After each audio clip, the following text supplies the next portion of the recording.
Hey everybody, Will here from O'Reilly Auto Parts to show you how to change the front brakes on a 2017 Toyota Highlander. Procedures will be similar for most Highlander models from 2014 to 2019, but be sure to know the specifics for your vehicle before getting started. Once you've got your supplies together, here's what you'll do. Park on a level surface. Chock the rear wheels and use a lug wrench or breaker bar and 21mm socket to loosen the lug nuts on the front wheels. Use a jack and jack stands to lift and support the front end of the vehicle. Remove the front wheels. Use a ratchet and 14mm socket to loosen and remove the caliper bolts.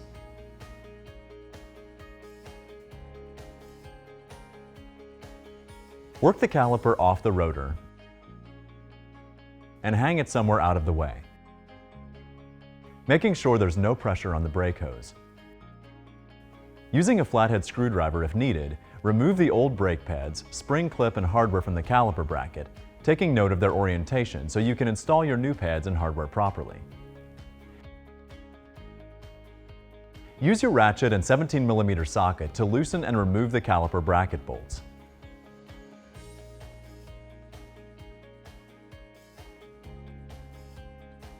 Set the bracket aside for now. Remove the old rotor.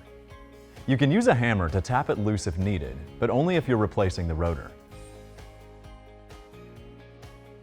We're going to install import direct rotors, which don't require cleaning, but for most other rotors, you'll need to use brake cleaner and a shop towel or rag to remove oil from the friction surfaces of the rotor. Anytime you use brake cleaner, remember that it will strip paint, so be very careful where you spray it. Clean any rust off the hub with a wire brush. Adding silicone brake grease to the hub before installing your new rotor will make it easier to remove it during your next brake service. Install your new rotor. And use one of your wheel lug nuts to hold it in place as you continue to work. Now, give your caliper bracket a visual inspection. If the bracket is extremely rusty where the pads or hardware will sit, it needs to be replaced. Remove the slide pins and visually inspect them. If they're corroded or pitted, they also need to be replaced. Spray the bracket down with brake cleaner, but don't use a wire brush to clean it. This can lead to further corrosion. Wipe down the slide pins and apply some fresh silicone grease. Reinstall the pins and make sure they glide smoothly. You'll also apply silicone grease to the notches on the bracket where your new brake hardware will sit, as well as the back of your new brake pads. Install the new hardware.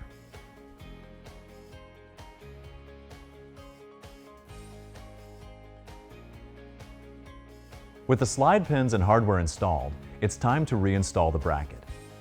Lift it into place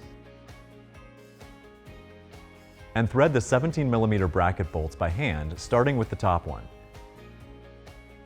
Use your ratchet and socket to tighten the bolts. Then use your torque wrench to tighten those bolts to 77 foot-pounds.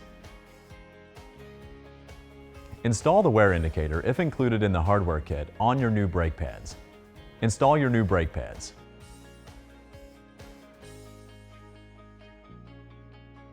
And spring clip.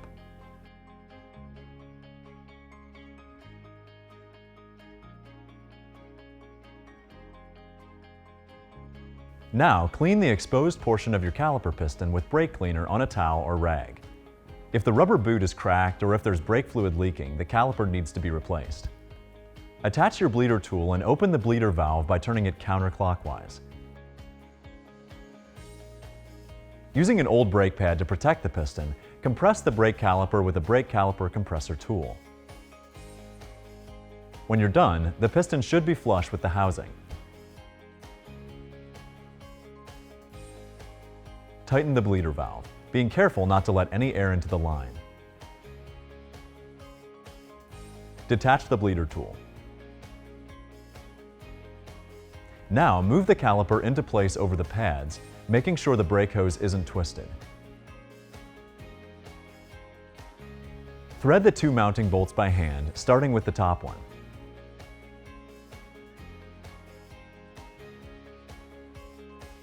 Use your ratchet and 14mm socket to tighten them. Once they're snug, torque these bolts to 25 foot-pounds. Replace the bleeder valve cap. If you used a lug nut to keep the rotor in place, you can remove it now, as well as your caliper hanger.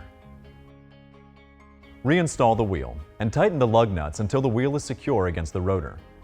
It's always a good idea to change brake pads and rotors in pairs, so repeat these steps on the other side. Lower the front end and remove the wheel chocks. Use your 21mm socket and torque wrench to tighten the nuts in a star pattern to 76 foot-pounds. Once the job is complete, before you drive anywhere, be sure to pump your brakes several times until you feel the pressure return. Some brake fluid was pushed out when you compressed your caliper pistons, so check your master cylinder and add fluid as needed. If your brake pedal feels spongy, it's likely that you have air in one or both of your front brake lines. Here's a link to a video on how to bleed those lines to remove the air if needed. To help break in the new components, it's a good idea to test drive your vehicle, slowing it 30 times from 30 miles per hour with moderate brake pressure, allowing the brakes to cool for about 30 seconds in between each slowdown. Try to avoid aggressive stops during this break-in process. We used import direct brake pads, which have a specialized break-in coating to make this less necessary. Your brakes may smell after you've broken them in, and that's okay. If the odor persists past 500 miles or so, or if you have excessive dust on a wheel, you may have a stuck caliper. And that's it. You'll find everything you need for this and other jobs at your local O'Reilly Auto Parts store or O'ReillyAuto.com. If you're not completely comfortable doing this yourself, we'd be happy to recommend a professional technician in your area. And be sure to subscribe so you'll see all our new video content. We'll see you again soon.